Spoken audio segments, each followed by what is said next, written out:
So what exactly causes leaky gut syndrome? Well, when you find out the causes, you're going to know why I think it's so important, and it's one of the first things I treat in everybody. There's so many things that cause leaky gut syndrome. Let's start with medications.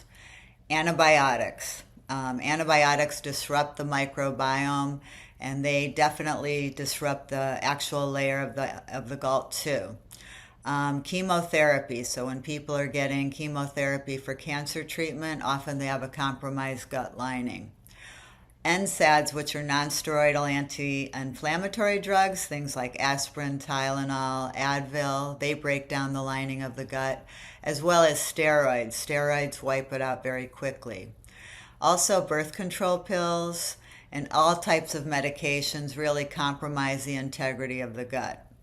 Toxins. Toxins can break down the GALT lining too. These could be glycophosphates and pesticides, as well as heavy metals and other types of chemicals that are often found in our food and actually in the air and the water. We also have our lifestyle factors: alcohol, caffeine, nicotine, sugar. All of those can disrupt the gut lining, as well as gluten and a lot of other toxins that are found in foods. So the foods that are not whole, that are very processed, they often can cause leaky gut syndrome too. And then there's like a lack of sleep and stress, because what happens when we're under a lot of stress is our body secretes cortisol, and cortisol really rips up the lining of the gut too. So often it's this chronic low-grade exposure to all these toxins that really over time cause it to wear down and atrophy. I say it's kind of like an eroded road. It just gets really compromised over time because of all these lifestyle factors from our modern lifestyles.